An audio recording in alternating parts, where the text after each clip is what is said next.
आपण बघत आहात डिजिटल इंडियाचे डिजिटल न्यूज. ठाम मत मराठी न्यूज. नमस्कार. आजच्या ठळक बातम्या. शहरातील SRPF मैदानावर तब्बल 10,000 मुलींना देण्यात आले स्वसंरक्षणाचे धडे.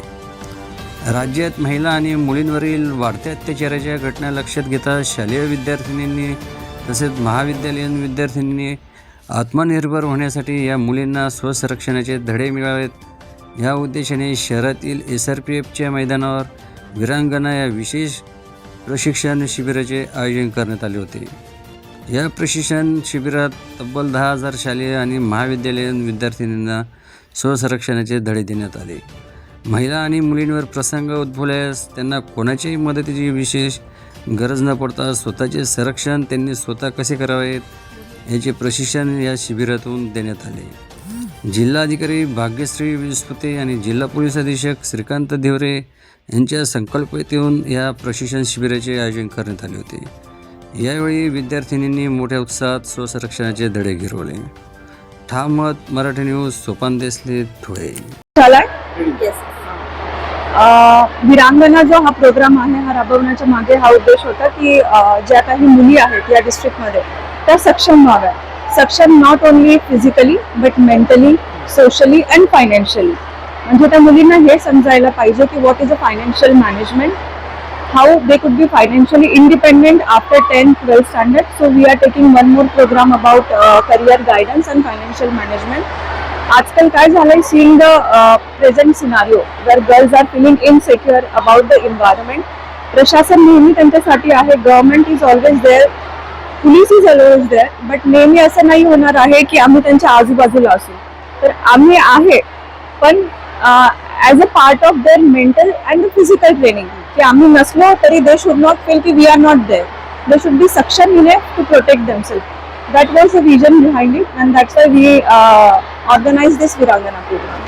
मॅडम, 3 दिवसाचं शिबिर होतं, परंतु आता यानंतर देखील वर्षभराचे कार्यक्रम वेगवेगळ्या विभागात किंवा शिक्षण विभागाच्या शाळा महाविद्यालयात चालणार आहे. सो बेसिक आयडिया ही होती की विरांगणामध्ये आम्हाला एकाच वेळेस सगळ्या मुलींना ट्रेन करायचं होतं जिल्ह्यातल्या, आणि या जिल्ह्यात अराउंड 2,21,000 मुली आहेत in a different classes up to post graduation. But we were not having that much of infrastructure to cover all the girls at the same time. The first phase मध्ये we decided to go ahead with whatever capacity we could arrange. The first phase मध्ये we are targeting around 12,000 girls. In the next phase we will target 50,000 girls, and simultaneously we have trained trainers. तर हे trainer शाळेत जाऊन मुलांना train करतील. तर phase 2 मध्ये हा फरक राहील की जे मुलं येतील they are already having some kind of physical training, mental training and counseling. 3 दिवसांच्या ट्रेनिंग मध्ये काय काय मुलांना शिकवलं? माझं नाव दिव्या अर्जुन उचाळे. मी GNM सेकंड इयरची विद्यार्थिनी, Shri Bhausaheb Hire government medical college, Dhule.